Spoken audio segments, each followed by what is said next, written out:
Quand je suis venu à Bamako, j'avais peur des gens. Je venais de la brousse, moi. J'avais peur des gens.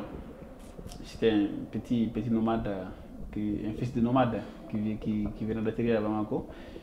Et je refusais d'aller à l'école. Et un matin, mon père m'a attrapé. Bon, il m'a frappé. Jusqu'à l'école. Il est venu me remettre au prof et il lui a dit que je séchais les cours. Je ne venais pas en classe. C'était en première année, en 1997. Ça m'a beaucoup marqué. Et même avant son décès, il y a quelques semaines, on en a beaucoup rigolé. Et depuis ce jour-là, il y a eu une prise de conscience chez moi.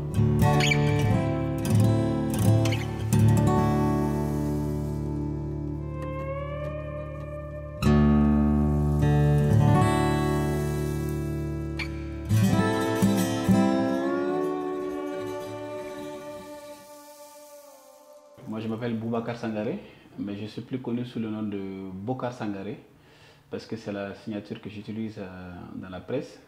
Donc, je suis journaliste à la base et j'ai aussi travaillé comme enseignant pendant une année aux États-Unis et j'ai aussi été chercheur sur la question de sécurité humaine. Avant de venir à Bamako, d'ailleurs, nous, on était dans un petit village de la région de Koulikoro où il n'y a toujours pas d'école. On s'est installé à Bamako, à la périphérie de Bamako, en 1997. Et mon père a décidé de m'inscrire à l'école.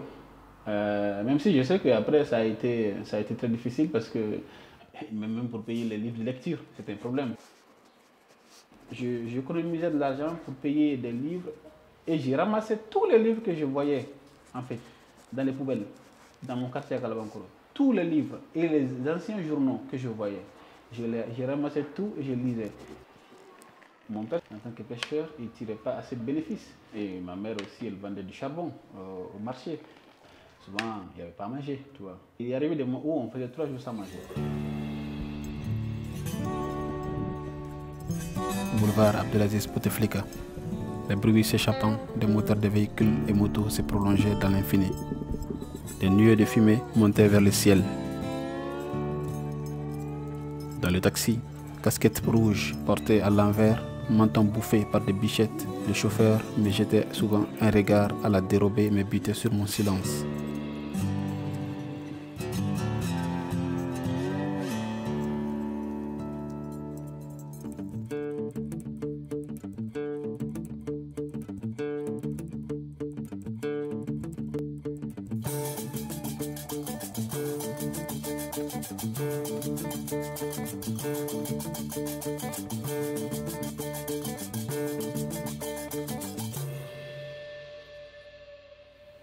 Le Mali est en crise depuis bientôt une dizaine d'années. Bientôt une dizaine d'années puisque c'était en 2012. La société elle-même est en crise dans un contexte où les médias ou la presse elle-même traverse des moments très difficiles. Quand on voit le nombre de journalistes qui se font arrêter, il y en a qui ont disparu depuis quelques années. Birama Touré, il a disparu depuis 2016. On ne peut pas dire que la liberté de presse se porte bien.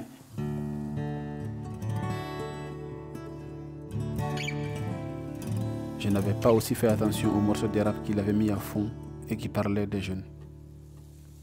Après, on nous a amené la démocratie. Ce sont les Blancs qui nous l'ont amené. Mais on veut faire pire qu'eux.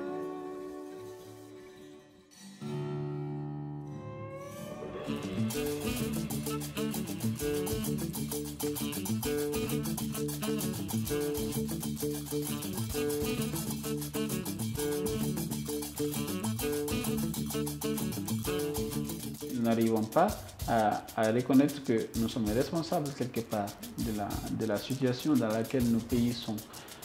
Pas que je parlais pas seulement des populations, mais surtout des dirigeants qui sont là et qui sont souvent indignes de responsabilité, indignes de confiance.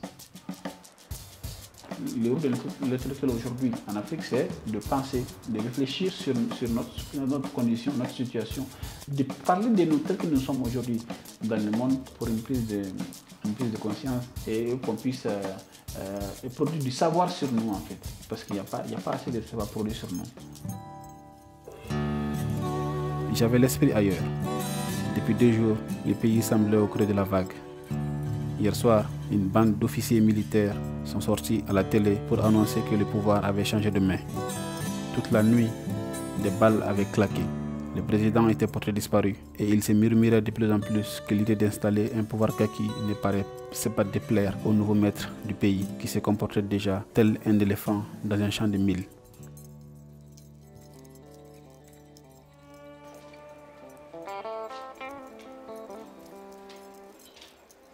Moi, j'ai beaucoup de camarades qui sont partis en Italie parce qu'ils ont décrété l'année blanche. 2010-2011, on était en première année à l'université, lettres.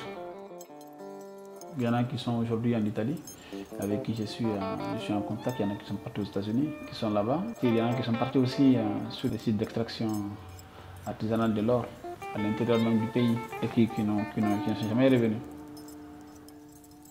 Donc oui, il y a beaucoup d'amis qui sont partis. Ça reste un choix. Ça reste un choix parmi tant d'autres. Puisque tout le monde ne va partir, tout le monde ne partira pas. Il y en a qui sont restés. Donc il y en a qui sortent du lot.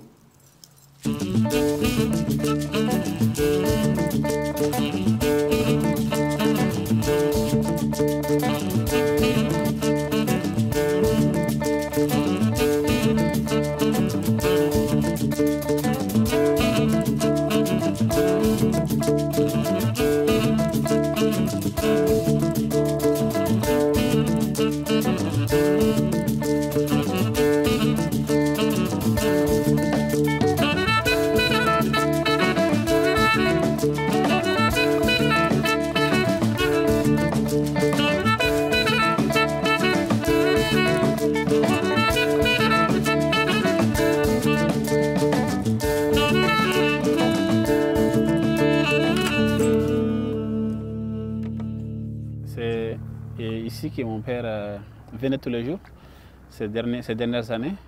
À cette heure-là, à pareille heure, on plongeait dans l'eau en fait pour chercher l'appât pour le poisson. Et ça, c'est dans l'eau. Donc on cherchait ça et on le mettait à la maison après avec mon père pour mettre les filets dans l'eau après, vers les petits soirs. C'est le moment où il aimait en fait se cacher sous l'eau pour attraper ton pied, pour te faire peur. Surtout moi. Parce qu'il savait que j'étais celui qui ne savait pas bien nager. Je lui suis très reconnaissant. Surtout pour ce métier-là qu'il exerçait, que moi j'adorais, mais qu'il n'a jamais voulu que j'exerce. Il m'a mis à l'école pour que je fasse un autre travail, pas pour devenir pêcheur comme lui.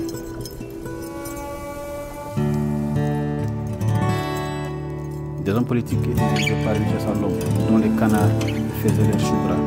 Les militaires, dans leurs discours, brandissaient déjà au peuple les miroirs aux alouettes d'une revanche sur le profiteur du régime tombé.